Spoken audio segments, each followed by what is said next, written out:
दोस्तों, आज के पहले शिफ्ट का पहला प्रश्न, झावेरी बहनों। झावेरी बहनें चार हैं, दर्शना, रंजना, ठीक है, सुवर्णा और नैना। ये चार नाम हैं, चारों बहनों के नाम को मिला के हम झावेरी बहनें कहते हैं। तो झावेरी बहनों का संबंध कृष्ण नृत्य से है। तो इसका जो सही उत्तर है वो है मणिपुरी। जी हाँ दोस्तों, मणिपुरी। ठीक है। अगला प्रश्न, गोवा के वर्तमान मुख्यमंत्री कौन हैं? गोवा के वर्तमान मुख्यमंत्री हैं प्रमोद सावंत। यही सही आंसर है। अगला प्रश्न, किस अनुच्छेद में अस्पृश्यता का अंत का उल्लेख मिलता है? अनुच्छेद 17। अनुच्छेद के ऊपर हर शिफ्टों में लगभग सवाल पूछे जा रहे हैं दोस्तों, बहुत ही महत्वपूर्ण है, इसलिए इसको अच्छे से रिवाइज कर लीजिए। तो इसका जो सही आंसर था क्या था? अनुच्छेद 17। अगला प्रश्न है, वायु की आर्द्रता किस यंत्र से नापते हैं? तो वायु की आर्द्रता नापने का जो यंत्र है उसको बोलते हैं हाइग्रोमीटर। चलिए अगले प्रश्न पे चलते हैं। अगला प्रश्न है, एसपीजी का पूरा नाम क्या होता है? एसपीजी का फुल फॉर्म आपसे पूछा गया है। तो एसपीजी का पूरा रूप है स्पेशल प्रोटेक्शन ग्रुप। जी हाँ दोस्तों, स्पेशल प्रोटेक्शन ग्रुप, यही सही आंसर है। अगला प्रश्न, एशियन गेम्स 2018 के उद्घाटन समारोह में भारत की तरफ से ध्वजवाहक कौन था? ठीक है दोस्तों, एशियन गेम्स के ऊपर भी क्वेश्चन, ढेर सारे क्वेश्चन आ चुके हैं उद्घाटन समारोह में या समापन समारोह में। ठीक है, तो ये भी क्वेश्चन इसके पहले आ चुका था, दोबारा रिपीट हुआ है।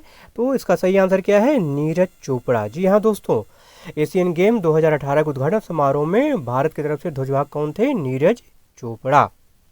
अगला प्रश्न, आईबी के वर्तमान अध्यक्ष कौन है? इंटेलिजेंस ब्यूरो के प्रमुख कौन है इस समय? तो सही आंसर है तपन कुमार। जी हाँ दोस्तों, तपन कुमार आईबी के क्या हैं? अध्यक्ष हैं, मुखिया हैं इस समय। अगला प्रश्न, तमिलनाडु का लोक नृत्य कौन सा है? देखिए, तमिलनाडु के लोक नृत्य टोटल मिला के 14 हैं। सारे नाम मैंने यहाँ दे दिए हैं। ठीक है, आपके एग्जाम में जो भी ऑप्शन रहा हो वो आप समझ लीजिए। ठीक है, मेरे ख्याल से शायद कुम्मी ऑप्शन दिया हुआ था आपको। ठीक है, तो ये ऑप्शन सही था, आपको सही करना था।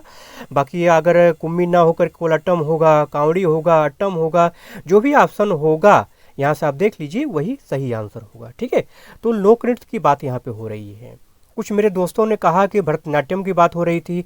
देखिए, तमिलनाडु से भरतनाट्यम का संबंध है। ठीक है, लेकिन शायद प्रश्न लोक नृत्य से संबंधित था। ठीक है, तो जैसा भी होगा उसको समझ लीजिए, कमेंट जरूर करिएगा क्या था। अगला प्रश्न देखते हैं, मानव विकास सूचकांक 2022 के अनुसार भारत किस स्थान पर है? तो इसका जो सही आंसर है वो है 132वें स्थान पर है। अगला प्रश्न, पाटलिपुत्र से पहले मगध साम्राज्य की राजधानी कहाँ थी? तो सही आंसर है राजगृह। जी हाँ दोस्तों, पाटलिपुत्र से पहले मगध साम्राज्य की राजधानी कहाँ थी? राजगृह थी। अब यहाँ से हम सेकंड शिफ्ट के प्रश्नों को देखेंगे। भारत जोड़ो यात्रा की शुरुआत किसने की? तो सभी जानते हैं, कांग्रेसी नेता राहुल गांधी ने। कांग्रेस के नेता राहुल गांधी ने भारत जोड़ो यात्रा की शुरुआत की। कहाँ से?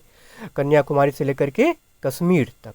ठीक है, अगला प्रश्न, मौलिक अधिकार किस देश के संविधान से लिया गया है? तो मौलिक अधिकार अमेरिका से लिया गया है। संयुक्त राज्य अमेरिका के संविधान से मौलिक अधिकार को हमने अडॉप्ट किया है।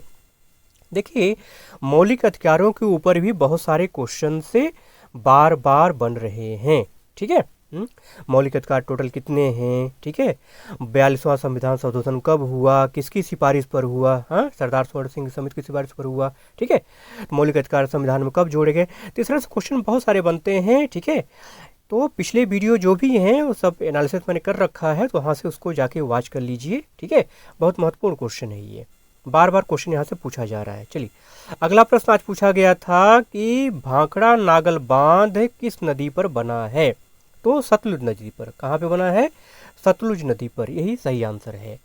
अगला प्रश्न, गियासुद्दीन बलबन का शासन कब से कब तक था? तो गियासुद्दीन बलबन का शासन जो है 1266 से लेकर के 1286 तक था, यही सही आंसर है।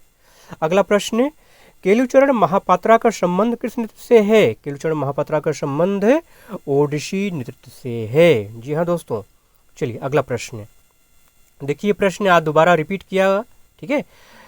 अस्पृश्यता का अंत का संबंध किस अनुच्छेद से है? अनुच्छेद 17 से है। ये क्वेश्चन फर्स्ट शिफ्ट में आया था, सेकंड शिफ्ट में क्वेश्चन दोबारा रिपीट हुआ है। अगला प्रश्न है, अंग्रेजों ने अवध को कब हड़पा? तो अंग्रेजों ने अवध को कब हड़पा? 1856 में। कब दोस्तों? 1856 में अंग्रेजों ने अवध पर कब्जा कर लिया जबरदस्ती। अगला प्रश्न देखते हैं, खिलाफत आंदोलन की शुरुआत कब हुई? तो खिलाफत आंदोलन की शुरुआत हुई थी 1919 में। त्रिपुरा राज्य से किस देश की सीमा लगती है? बांग्लादेश की सीमा लगती है, तीन तरफ से घिरा हुआ है, ठीक है। त्रिपुरा राज्य से बांग्लादेश की सीमा लगती है। उत्तर प्रदेश के वर्तमान मुख्यमंत्री कौन है? योगी आदित्यनाथ, यही सही आंसर है। अब यहाँ से चलिए हम चलते हैं थर्ड शिफ्ट के प्रश्नों को देखते हैं एक एक करके। मैडम सर पुस्तक के लेखक का नाम क्या है? तो इसका जो सही आंसर है वह है मंजरी जरूहर। जी हाँ दोस्तों, मंजरी जरूहर इसका सही आंसर है। अगर आपने मंजरी जरूहर पर टिक किया है तो यही सही आंसर है, मैडम सर पुस्तक के लेखिका का नाम है, ठीक है। अगला प्रश्न, नालंदा विश्वविद्यालय की स्थापना किसके द्वारा की गई? कुमार गुप्त प्रथम के द्वारा। नालंदा विश्वविद्यालय की स्थापना कुमार गुप्त प्रथम के द्वारा की गई। अगला प्रश्न इस शिफ्ट में आया था कि गणगौर त्योहार में किस देवी की पूजा की जाती है? तो पार्वती जी की, मतलब गौरी जी की पूजा की जाती है। ये शिव पार्वती की पूजा का उत्सव है गणगौर त्योहार। तो इसमें आपसे पूछा गया किस देवी की पूजा की जाती है? तो गौरी देवी की पूजा की जाती है, मतलब पार्वती जी की पूजा की जाती है, ठीक है दोस्तों। अगला प्रश्न देखते हैं, खेलो इंडिया यूथ गेम्स 2020 का विजेता टीम कौन है? तो 2020 की जो विजेता टीम है वो है महाराष्ट्र, ठीक है। 26 मेडल के साथ महाराष्ट्र जो है 2020 का खेलो इंडिया यूथ गेम्स जीता था, ठीक है। अगला प्रश्न, लक्षद्वीप के वर्तमान उपराज्यपाल कौन है?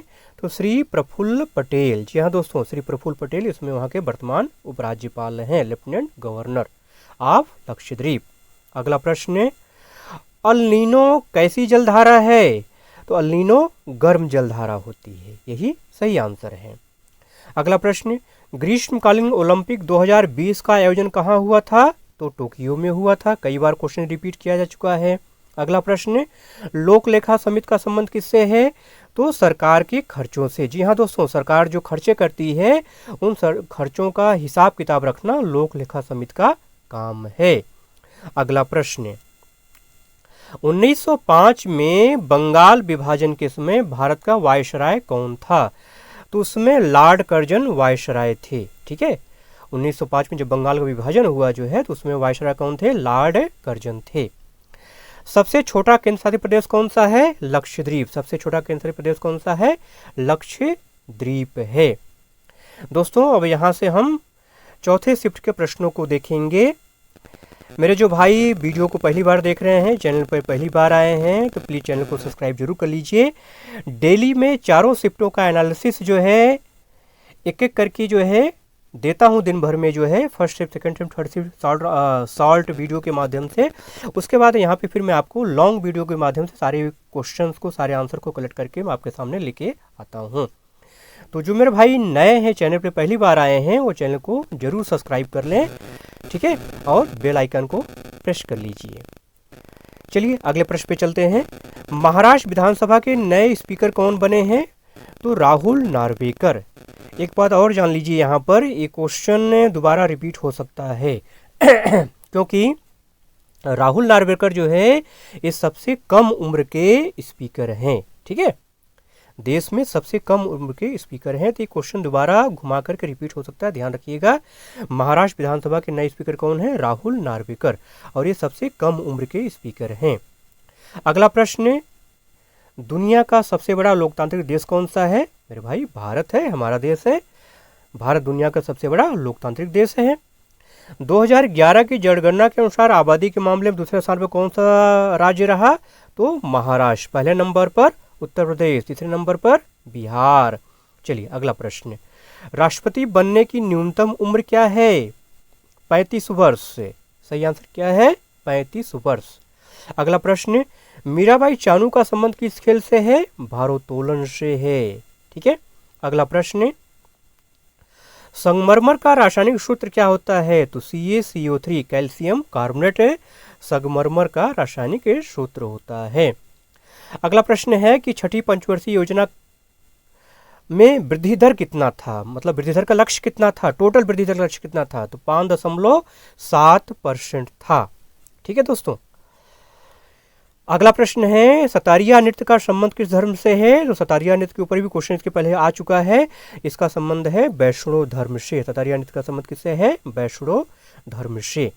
अगला प्रश्न, 35वां राष्ट्रीय खेल कहाँ संपन्न हुआ? 35वां राष्ट्रीय खेल केरल में संपन्न हुआ। अगला प्रश्न, असहयोग आंदोलन का प्रस्ताव कब पारित किया गया? तो असहयोग आंदोलन का प्रस्ताव सितंबर 1920 में भारतीय राष्ट्रीय कांग्रेस का जो अधिवेशन हुआ था उसमें असहयोग आंदोलन का प्रस्ताव पास किया गया था। दोस्तों, जितना संभव हो उसका आज मैंने क्वेश्चन को कलेक्ट करके आपके सामने लाने का प्रयास किया है। अगर आपको वीडियो अच्छा लगा हो तो प्लीज़ लाइक और शेयर जरूर करिएगा और चैनल को सब्सक्राइब भी जरूर कर लीजिएगा। पूरा वीडियो देखने के लिए आपका बहुत बहुत धन्यवाद।